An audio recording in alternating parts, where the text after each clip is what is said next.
بسم سلاسي بسم عاب وولد ومنفس قدوس أحد أملاك أمين زلعلم سلاسي بزح غزي زرق حلمس قلعة قال 6 عامت ويكع 7 عامت تخون وي من قدي بحنسا خدنا ويكع زخونه نجر إنا سرحنا إنا قدسان ملايت إنا تمحصنكو بتدغاغام يزري اتا هصان ويكع تا قلعة بمنفس قدوس بملايكت كاب قدسان كاب سمايتات ون ክትኸውን ትኽእል እያ ታቆልዓ ትብልያ ዘለኺ ማለት እዩ መንገዲ ብሓንሳ እናኸድኺ ወይ ከዓ ዝኾነ ነገር ብሓባር እናሰራሕኺ ንምርኣይ ከዓ ኣብ እትኸድዮ መንገዲ ወይ ኣብ እትሰርሕዮ ስራሕ ዘበለ ኩሉስ ትሕልየኪ ከም ዘላ ምሳኺ ከም ዘላ ትሕግዘኪ ከም ዘላ እዩ ዘርኢ ማለት እዩ መሳርሕተይስ ዝሞተ ሰብ እዩ ናብ ገዛየ ይመጽእ እሞ ጽቡቕ ኮይኑ እንዳስሓቐ ይረኣየኒ ኣብ ገዛይ ከዓ ዝኾነ ፀበል ነገር ኣሎ እሞ ሞይትካ ዶ ኣይነበርካን እስኻ ዲኻ መሓለለይ እስከ ይብሎ ንሱ ከዓ ይምሕለለይ ኣነ እየ ይብለኒ ኣይሞትኩን ኢሉ ዝምሕለልክኒ ዘሎ ዋላ እውን ብስጋ እንተሞትኩ ሕያው እየ ዘለኹ ስለምንታይሲ እንዳስሓቐ ርእዮ ሞችዎ ርእዮ ጽቡቕ ኮይኑ ርእዮ ትብል ኣለኻ ሓቂ ስለዚህ ኣብ ጽቡቕ ቦታ ኣብ ገነት ከም ዘሎ እዩ ዝነግረክ ዘሎ ማለት እዩ ኣብ ዮሐንስ 11:25 ወንጌል ዮሐንስ ማለት እዩ እንተሪና ትንሳኤን ህይወትን ኣነ እየ እቲ በኣይ ዝኣምንሲ እንተሞተ እኳ ብህይወት ክነብር እዩ ይብለና ስለዚህ ዋላ እውን ብስጋ ተተፈለቁስ በአጸደ ነፍስ ኣለኹ እየ ዝለና ዘሎ ማለት እዩ ተሓውና ልሰብ 100 ቅርሺ መሃብስ እንታይ እዩ 100 ቅርሺ ጸጋ ዘለዎ ውላድ ብውላድ እዩ ዝምሰል ወይ ከዓ ወዲ ተባዕታይ ውላድ ይበሃል ንጉስ ውላድ እውን ይበሃል ብዙሕ ሻዕ ተደጋጊሙ ዘሎ ዝሕተዚ ስለዚህ 100 ቅርሺስ ብውላድ ኢና እንምስሎ ማለት እዩ ብውላድ እዩ ዝምሰል ኣነስ ኣብ ስደት ብዙሕ ዓመታት እየ ገይረ ካብ ዝኸድ ኩሉ ጀሚረ ንኣስታት 20 ዓመታት ናብ ገጂፍ ግቢ ዓበይቲ ፓላሶታት ጫካ ሳዕሪ ገፊሕን ኣስካላን ብዙሕ መንገድታት ዘለዎ ኩሉ ግዜ ኣትሞ ንክወፅእ ብዙሕ ይፅዕር እሞ ብፍጹም ግና መውፅኢ ኣፍ ደገ ይጠፍኣኒ ብፍጹም ሰኣተቁስ ኮለል እንዳበልኩ ይበራበር ኣይወፅእን ናብ ዓለማዊ ህይወት ምእታው ማለት እዩ ስለምንታይሲ ኣብ ማቴዎስ 7:13 እንተሪእና እታ ናብ ደገ ትወስድ ርሕብቲ መንገዳ እውን ብዙሕን ገፋሕን እያ ይብለና ንስኹውን ብዙሕ መንገድታት ኣሎ ትብልዩ ኣለኺ ካብኡ እውን ጫካ ምዃኑ ንሱ እዩ ዝሕብር ካብኡ እውን ኣብ ምሳሌ 24:7 እንተዳሪእና ጥበብ ነታ ዓሻ ኣዝያ ላዕሊ እያ ኣፍ ደጋ ኣይክፈትን ይብለና ስለዚ ጥበብ ዝተባሃለ እግዚአብሔር እዩ እቲ ዓሻ ዝተባሃለ ከዓ ክፋት ዝገብር እግዚአብሔር ዘይሓዘ ኣብ መንፈሳዊ ህይወት ዘየለ ማለት እዩ መውፅ መንገዲ እውን ጠፊእኒ ትብል ኣለኺ ካብኡ ኣብ ዮሐንስ 10:9 እውን እቲ ደገስ ኣነ እየ በኣይ ዝኣቱ ክድሕን እዩ ከኣትን ክወፅን ሞጓሰይ እውን ክረክብ እዩ ይብል ስለዚህ ካብ ተኣቲኽዮ ዘለኺ ህይወት ወይ ሕማቕ ህይወት ዓለማዊ ዝኾነ ህይወት ንክትወፅስ ንክርስቶስ ነቲ ደገ ወይ ከዓ ኣፍ ደገ ዝኾነ ሎቱ ሰባት ኣምላኽና መድሓኒና ጎይታና ኢየሱስ ክርስቶስ ንዕኡ ሓዝዮ ቅዱስ ቁርባንስ ተቐበሊ ልመባሊ ብኻልእ እውን እቲ ጫካ ሰፊሕ ሜዳን ሳዕርን ዝበልክዮ እውን ብገዳም ይምሰል ወይ ከዓ ብቤተ እግዚአብሔር ይምሰል ማለት እዩ ስለዚህ ንስኽስ ብስልችት ክኸውን ይኽእል ብዝተፈላለዩ ምኽንያት ካብ ቤት እግዚአብሔር ወይ ከዓ ካብ ሕቑፊ ኣምላክ ክትወፅእ ትፍትን እሞ ነገር ግን ኣምላክስ ብቸርነቱ ብየዋሃቱ ካብ ናቱ ሕቑፊ ከይትወፅስ ኣፍ ደገ ይጥፋኣልካ ኣሎ ክኸውን እውን ይኽእል እዩ ስለዚ ናትኪ ዘሎ ህይወት ስለ ዘይንፈልጦ ኢና ብርሕቐት ስለ ዝፍታሕ ዘሎ እቲ ሕልሚ እዩ ማለት እውን እንታይ ዓይነት ህይወት ይህልወኪ ዝብል ወይ ምስ እግዚአብሔር ዘለኪ ቀረቤታስ እንታይ ዓይነት እዩ ዝብል ስለ ዘይንፈልጦ እዩ ማለት እዩ ግን ካብ ኩሉ ሓዲእ ክኸውን ይኽእል እዩ ወርቂ ምርካብስ እንታይ እዩ ወርቂ ብውላድ እዩ ዝምሰል መብዛሕትኡ ግዜ ውላድ እዩ ወርቂ ካብኡ እውን ካብ እግዚአብሔር ካብ ቅዱሳን ካብ ኣዴና ክብርቲ ቅድስት ድንግል ማርያም ዝወሃብ ህያብ ጸጋ እንጀራ በረከት ሽልማት ወዘተ እዩ ሓንቲ ሰበይትስ 20 ቅርሺ ትህበኒ እሞ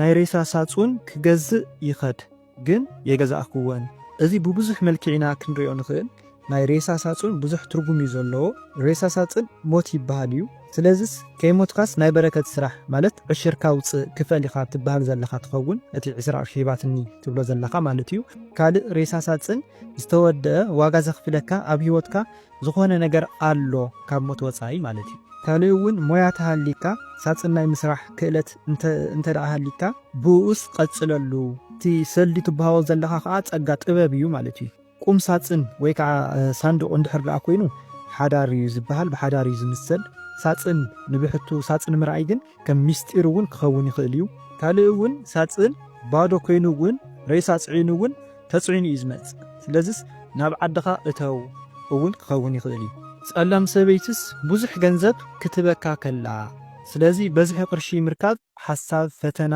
ይበሃል። ከምኡ እውን ትምኒት እዩ።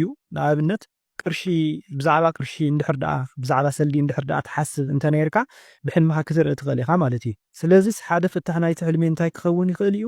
እታ ኣባኻ ዘላ ርክስቲ መንፈስ ናብ መንፈሳዊ ህይወት ከይትኣቱ ወይ ከዓ ኣብ መንፈሳዊ ህይወት ከይትጸንዕሲ ናይ ቅርሺ ሓሳባት እንዳምፀት ትፍትነካላ ክኸውን ይኽእል እዩ። ብኻልእ እውን ምልክዕቲ ኮይናስ ጽልም ዝበለት ዓባይ ሰበይቲ ግርማ ዘለዋ ሰበይቲ እንድሕር ደኣ ኮይና በዴና ብቅድሰ ቅዱሳን ንጽህት ድንግል ማርያም ትምሰል እያ። ስለዚስ በረከት ትበሃውለኻ እውን ክኸውን ይኽእል እዩ። ከከም ኣረኣእያኻ ብደንቢ ጌርካ ስለዘይፀሓፍካዮ እዩ። ሓርገፅ እንታይ እዩ ዝብል ኣሎ። እዚ እውን እንታይ እዩ ሓርገፅ ማለት? እንዳጓየካ ድኻሪኻ እንታይ እንዳገበረካ እዩ። ስኢልካ ሓርገፅ ምርኣይ ግን ናይ ርኩስ መንፈስ ዲያብሎስ እዩ። መቸም ሓርገፅ ዳህሲሱ ዝፍውስ ዝመኽረካ ወይ ምንም ዝገብረካ ነገር ኣይኮነን፣ ጥራይ ክበልዐካ እዩ ዝደሊ። ስለዚስ ናይ ዲያብሎስ ተምሳሌት እዩ ማለት እዩ። መስቀል ምስላም መስቀል ምስላም ብዙሕ ሻዕ ተደጋጊሙ ኣሎ። እዚ እውን መስቀል ምስላም በረኸት እዩ። እቶም ኣብቲ ዕለት ዝወዓሉ ቅዱስ ባሪኾም ካለው ክኸውን ይኽእል ወይ ከዓ ምስኦምስ ጽኑዕ ዝኾነ ርክብ ጌርካ ኣለኻ ብኣኻስ ተሓጒሶም ኣለው ክኸውን ይኽእል። ናይ ነፍስኻ መድሓኒት ረኺብካ ኣለኻ፣ ሃይለ ኣርያም ተላቢስካ ኣለኻ፣ ምስ ቅዱስ ቤተ ክርስቲያን ምስ መስቀልስ ርክብ ጌርካ ኣለኻ፣ ጽንዓት ተዋሂብካ ኣለኻ ማለት እዩ። ስለምንታይ ሲ መስቀል ሓይልና እዩ፣ መስቀል ጽንዓትና እዩ፣ መስቀል ቤዛና እዩ፣ መስቀል መድሓኒት ነፍስና እዩ ማለት እዩ። ጠጠው ኢለ ምኻድ ወይ ከዓ ደው ኢለ ምኻድስ ይዓብየኒ፣ ተንበርኪኸ እየ ዝኸይድ። ካብኡ እውንስ ብዙሕ ወርቂ ይረክብ እሞ ካብኣትን ግን እታ ሓፃር ሓንቲ መሪፀስ ናብ ክሳደያ ኣስራ።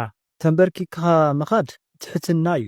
ስለዚስ ትሕት ስለ ዝበልኪ ንእግዚኣብሔር ስለ ዘምለኪ ናብ እግዚኣብሔር ስለ ዝሰገድኪ ናብ እግዚኣብሔር ስለ ዝተንበርከክስ እስመ በትሕትና ይረከብ ልዕልና ከምቲ ዝበሃል ትሕት ስለ ዝበልክስ ወይ እውን ፍረ ጻማኽስ ረኺብካ ኣለኺ። ወርቂ ማለት ስልማት እዩ፣ ጸጋ እዩ፣ ካብኡ እውን ውሉድ እውን እዩ። ኣፍቃሪ ኣብ ዓዲ ኣፍሪቃ ነርኒ፣ ሎሚ ግን ብሓንሳ የለናን፣ ግን ብሕልመይ ኩሉ ግዜ ይረኣይኒ። ሓደ ግዜስ ንሓንቲ መሓዛይ ገንዘብ ኣውፅኡ ከባይር ርእዮስ ብጣዕሚ ተቆጢዐ ናብ ምንታይ ተባለኻ ኢለ ዘን ገንዘብ ንዓይ ወሲደየን። ሓደ ግዜ ከዓ ርባ ከይደ ክዳውንተይ ሓፅብ ይመስለኒ እሞ ካብኡ ማይ ይወቅዕ እሞ ብርቱዕ ግን ኣይኮነን ካፋ እዩ። ክኸይድ ደሌስ ዝክዳውንተይ ዝሓፅብክዎ እናጠርነፍኩ ዛፍቃሪ ይመጽእ እሞ ክዳን ኣለኪ ልዕል በሊ ከይትርስዑ እዮ ይብለኒ። እሺ እሞ ብክልተ መንገዲ ኢና ክንፈትሖ ንኽእል። እዚ እንድሕር ደኣ ናብ ኣምላኽ ተመልክቲ እንተኾንኪ ማለት ናተይ ተኾይኑ ኣቕርቦ ናባይ ኣቕርቦ ናተይ ክፍለይ ወይ ከዓ ናተይ እንድሕር ደኣ ዘይኮይኑ እውን ካባይ ኣርሕቆ ካብ ልበይ ኣውፅኣለይ እናበልኪ ናብ ኣምላኽ እንድሕር ደኣ ጸሎት ትገብሪ ተሃሊኺ ንሱ ከም ትኾኒ ከምኡ እውን ንሱ እውን ከም ዘገደፈኪ ኩልኹምሲ ከም ዘይተረሓቕኹም ዋላ እውን ብኣካል ተተፈላለኹም ብልቢ ግን ብሓንሳእ ከም ዘለኹም እዩ ዝሕብር ማለት እዩ። እቲ ገንዘብ ዝበልክዮ ሓሳብ ህውከት እዩ። ስለዚስ ንኻልእ ከካፍል እንተፈተነ ንስኺ ግን ትኸልፍዮ ኣለኺ ማለት እዩ። ክዳን ምሕፃብ እውን በቲ ሕልሚ መሰረት ማለት እየ ኣብቲ ዕርክነት ሕፀ ወይ ከዓ ኣብቲ ሓዳር ዘሎ መከራ ፈተና ምውጋድ ማለት እዩ። ብሓፈሻ ክንሪኦ ከለና እውን እቲ ፀገምስ ኣባኺ ከም ዘሎ እዩ ማለት ንክልቲኦኹም ከፈላሊ ዝደሊ መንፈስ ርኩስ መንፈስ ማለት እየ ኣሎ። ንሱ እውን ኣባኺ እዩ ዘሎ። ምናልባት ናይ ዓይነ ጥላ መንፈስ እውን ክኸውን ይኽእል እዩ። ስለምንታይ ሲ ክዳን ኣለኪ ከይትርስዕ ኢሉስ የዘክረኪ እዩ ዘሎ። እዚ እውን ኣብ ሓሳቡ ከም ዘለኺ ይዝክረኪ ከም ዘሎ እዩ ዝሕብር ማለት እዩ። ስለዚስ ነዚ ሰብ እዚ ብጸሎት እንድሕር ደኣ በርቲዕኺ ክትምልስ እዮ ትኽእል ኢኺ። እቲ ካልእ ፍታሕ ድማ እቲ ኣፍቃሪኺ ኩሉ ሻዕ ይዝክረኪ ኣሎ ይኸውን። ሓደ ሰብ ብጸሎት ይኹን ብጣዕሚ ካብ ልቡ ዘፍቅረካ ዝፈትወካ እንድሕር ደኣ ኮይኑ እንድሕር ደኣ ኩሉ ሻዕ ዝዝክረካ እንድሕር ደኣ ሃልዩ ኮይኑስ ብሕልሚ እንዳተመላለሰ ይረኣይካ እዩ። ወይ ከዓ ንስኺ እንድሕር ደኣ ኩሉ ሻዕ ብዛዕባ ናቱ ተሓስቢ እንተኾንኪ እውን ክረኣየኪ ይኽእል እዩ ማለት እዩ። ናብ ዓብይ ጎቦ ወፂስ ክልተ እምኒ ይርኢ፣ ነቲ ሓደ ከዓ ራሬ ወይ ከዓ ሰንዴስ ናብ ሩባ ይእትየዮ። ወርቂ ዝሓፅቡ ሰባት ዘለዉ እውን ይመስለኒ። እቶም ሰባት እዋይ እዋይ እንዳበሉ ሰሚዐስ እዋይ ሰብ ወቂዑ ከይኸውን እቲ ዝራረኽዎ ወይ ከዓ እቲ ዝሰንደክዎ እምኒ ኢለስ ብጣዕሚ ደንጊፀ።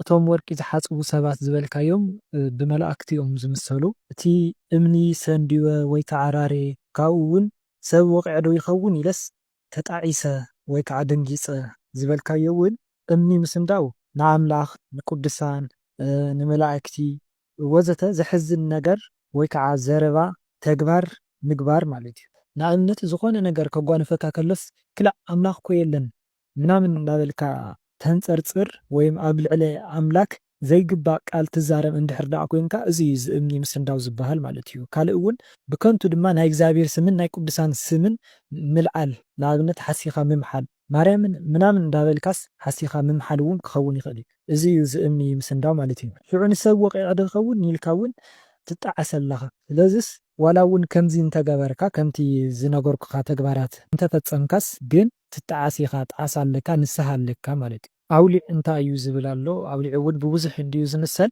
ፅቡቕ እዩ ማለት ተስፋ እዩ። ፅቡቕ ጨና ኣለዎ፣ ቅብኣ ቅዱስ ካብኡ ይስራሕ። ስለዚ ፅቡቕ ነገር ተስፋ እዩ፣ ፅቡቕ ነገር እዩ ማለት እዩ። በዓል ቤተይስ ንኻሊእቲ ጓል ቆፅሊ ካብ ቤተክርስትያን ቀንጢውስ እናሃባ ብበዓል ገዛ ዝተመሰለ መልኣክ እዩ ወይ ከዓ ዝፈትዎን ዝዝክሮን ቅዱስ ወይ መልኣክ ክህሊ ይኽእል። ንኣብነት ቅዱስ ሚካኤል ክኸውን ይኽእል፣ ቅዱስ ገብርኤል ኣይፈልጥን እየ። ግን ብቲ በዓል ገዛ ዝተመሰለስ መልኣክ እዩ ወይ ከዓ ነታ ጓል ጸሎት ይገብረላ ይህሉ። ስለዚስ እቲ ቆፅሊ ቀንጢቡ ነታ ትፈልጥያ ጓል ወይ ነታ ዝበልክያ ጓል ክባ ከሎስ እንታይ ማለት እዩ? እታ ጓል ኣብ ጭንቀት ትህሉ። ስለዚ ቆፅሊ ምሃቡ እንታይ እዩ? ተስፋ እዩ ዝባ ዘሎ ማለት እዩ። ተስፋ ኣይትቁረፂ ኣጆኺ እዩ ዝብላ ዘሎ መን እቲ ብበዓል ገዛ ዝተመሰለ መልኣክ ቅዱስ ወዘተ። ንኣብነት ኣነ እንድሕር ናይ ቅዱስ ሚካኤል ዝኽሪ ዘዝክር ፀበል ዝገብር ኣብ ዕለተ በዓሉ ሽምዓ ዘብርሃሉ ጸሎቱ ዝጽሊ ማለት ድርሳኑ ዝጽሊ እንድሕር ደኣ ኮይነ ሓደ ናዓይ ዝፈልጠኒ ንኣብነት ጎረቤተይ ክኸውን ይኽእል፣ ቤተሰብ ክኸውን ይኽእል ንቅዱስ ሚካኤል ክልምኖ ከሎ ቅዱስ ሚካኤል እንታይ እዩ ዝገብር?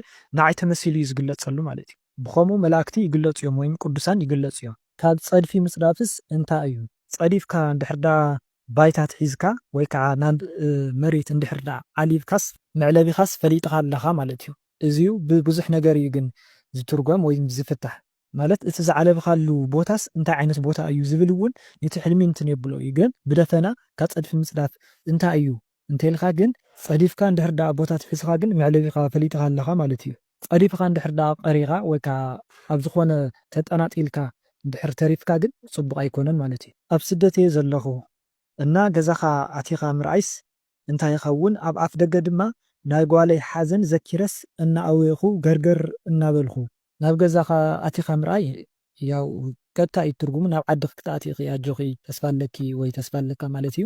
እቲ ናይ ጓለይ ሓዘን ዘኪረስ እእዊ ዝብልክዮ ከዓ ወይ እቲ ኣብያት እቲ ብኽያት እቲ ገርገር ምባል ጸሎት እዩ ወይ ከዓ ምህለላ ምግባር ማለት እዩ። ስለዚ ንጓልክስ ኣይትረስዕ እያ ፍትሓት ግበርላ ኣብ ቅዳሴ ኣብ ቤተክርስትያን ብስመ ክርስትና እንከልዕልዋ ካብኡ እውን ጸሎት ግበርላ ዝክር እውን ዘክርላ። ንኣብነት ንዝተፈላለዩ ጽጉማት ኣሕዋት ነዳያን ኣለዉ ሓቀይ ንዕኦም ብናታ ስም ጌርኪ ዝክር ዘኪርክስ ኣብልዒ ማለት እዩ እና መንግስተ ሰማያት ወርሳ ኣጆኺ። ክልተ ካቲምስ ወዲቐናኒ። ካቲም መብዛሕትኡ ግዜ ብውላድ እዩ ዝምሰል። ውላድ እንተደኣ ሃሊኪ እተን ውላድኪ ናብ ሕማቕ ሂወትስ ከይወድቃ ጸሎት ግበር እዩ ማለት ናብ ዝተፈላለዩ ሕማቕ ሂወታት ኣለዉ ሓቀይ ናብኡታት ከይኣትዋ ጸሎት ግበርለን ከይትስእን እየን እዩ። ካልእ ውላድ እንድሕር ደኣ ዘይብልክ ግን ውላድ ክትበሃው ኢኺ ወይ ውላድ ኣለኪ ነገር ግን ንሰን ውላድኺ ከይትስእን እየንሲ ጸሎት ግበሪ። እዚ እውን ብዝተፈላለየ ክትስእን እየን ትኽእል ኢኺ። ንኣብነት ጥንሲ ዘጨናግፉ ብዙሓት ርኩሳት መናፍስቲ ኣለዉ። ንኣብነት ከምዛር ዓይነት መንፈስ ደም ዝደልዩ መናፍስቲ ኣለዉ ጥንሲ ዘጨናግፉ ማለት እዩ። ካብኡ እውን ሰብ ቀኒኡ ብዙሕ ነገር ይገብር እዩ እሞ ብቻ ጸሎት ግበሪ እዩ። መዝሙር ምዝማርስ እንታይ ይኸውን? መዝሙር ምዝማር ምናልባት ናይ መዝሙር ጸጋ ኣለካ ናይ ምዝማር ጸጋስ ኣለካ ማለት እዩ። ካልእ እውን መዝሙር ምስጋና እዩ። ስለዚ ምስጋና ቅርብ ንኣምላክካ ምስጋና ሃብ እዩ። ምስ ሙዉታት ምሕዳር እንታይ እዩ? እዚ ብዙሕ ሻዕ ተደጋጊሙ ኣሎ። ስለዚ ብቻ ሓደ ምዉት ካብ ገዛኻ ኣቕሓ ሒዙ እንተኸይዱ ጥራይ እዩ ሕማቕ ዝበሃል። ኣብ ርሑቕ ዘሎ ትፈትዎ ሰብ ብሕልምኻ ምስዓምከ እንታይ ይኸውን? ምስዓም እዚ ምንም ፀገም የብሉን ትምኒትካ ምፍጻም እዩ።